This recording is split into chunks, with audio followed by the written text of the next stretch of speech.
So how is this for a contradiction? What if I told you that one of the most famous champions of freedom, a Nobel Prize winner no less, once made a case for a liberal dictator? I know it sounds completely nuts, but stick with me because by the end of this, you're going to understand the controversial and very strange logic that got him there. And there it is. That's the quote that set everything on fire. Friedrich Hayek. I mean, this is one of the most celebrated defenders of individual liberty in history. And he said that. Just let it marinate for a second. It's a statement so jarring it feels like it just undoes his entire life's work. So what on earth is going on here? This is the real puzzle we're trying to solve. How do you square that quote with a legacy that's all about freedom? Was he just completely contradicting himself? Or is there a much deeper, more complex idea hiding behind those shocking words? All right, let's unpack it. Okay, so to crack this code, the very first thing we have to do is get a handle on Hayek's language. See, he used words that you and I use every day, but he gave them these super specific and kind of unusual definitions. And if you don't get these distinctions, none of the rest of it makes any sense. First up, authoritarianism. Now, for most of us, that word sounds pretty bad, right? But for Hayek, it was a totally neutral term. It didn't mean oppression or anything like that. It was just a label for how a government's leaders get picked. If it isn't democratic, it's authoritarian. And here's the kicker. For him, that says absolutely nothing about how free the people living there actually are. Now, this was the word he saved for the real enemy, totalitarianism. This, for Hayek, was the ultimate nightmare scenario. A government with zero limits, with total power over every single part of your life. It's the complete and total death of individual liberty. That was the evil he was fighting against. So you see what he's doing here? He's setting up two completely separate playing fields. On one field, you've got liberalism versus totalitarianism. That's the big fight for freedom itself. And on a whole other field, you have democracy versus authoritarianism. And that's just a question of how you pick your team captains. For him, these two things were not the same at all. And this is the absolute key to understanding his whole argument. Hayek's number one, top of the list, non-negotiable priority was always liberty. The type of government, whether it was a democracy or something else, that was way down the list. What really mattered was, did that government protect the freedom of the individual? That was the only question. So if protecting liberty is the ultimate goal, where does something like democracy fit into the picture? Well, for Hayek, democracy wasn't the goal, not even close. It was something else entirely. He called it a utilitarian device. It's a fancy term, but just think of it like a tool, a wrench or a screwdriver. It's really useful for one specific job. And for democracy, that job was to make sure you could change who's in power without having a civil war.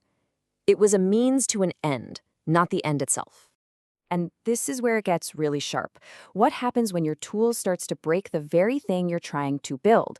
For Hayek, if democracy, the tool, starts being used to destroy liberty, the goal, then it's not just useless anymore. It's actually become dangerous.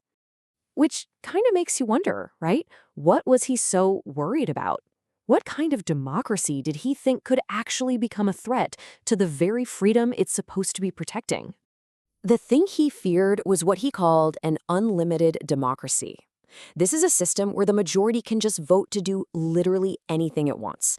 No constitution, no guardrails, no protections for minorities or individuals. He saw this as just a tyranny of the majority, where 51% of the people could vote to crush the freedom of the other 49%. Okay, so if an unlimited democracy was the disease, what did Hayek see as the cure? This is where we get to his most famous and definitely most misunderstood idea, the temporary strongman. His theory was that in a moment of absolute crisis, like when a country is in a complete nosedive toward totalitarianism, a transitional dictatorship might be the only way to pull back from the brink. The key words there are transitional and temporary. This was never meant to be a permanent solution. It was an emergency brake. And this liberal dictator had a very specific to-do list. They weren't supposed to rule forever.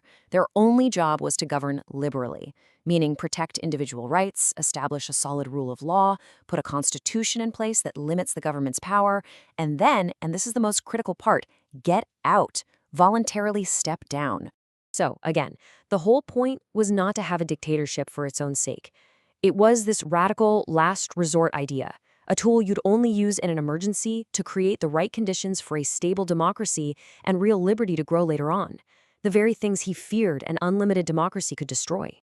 All right, let's pull all these threads together. We've got his very specific definitions, his idea of democracy as just a tool, and the shocking concept of a temporary dictator. How does this all add up to a coherent argument? This chart really lays out his ranking system perfectly.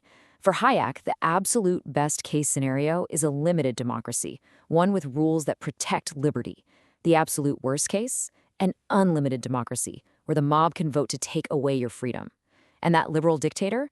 Well, it's sitting there in the middle, not as a good thing, but as an emergency bridge to get you from the worst situation back to the best one.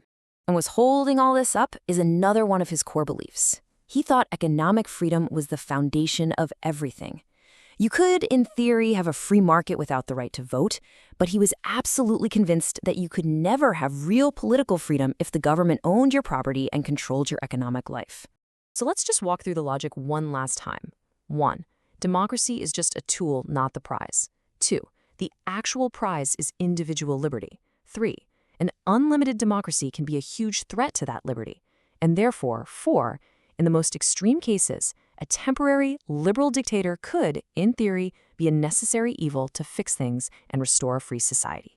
And all of that leaves us with one final, very provocative question that really gets to the heart of everything Hayek believed. It's a tension we still deal with all the time. When a society is forced to choose, what matters more? The will of the majority or the fundamental freedom of the individual?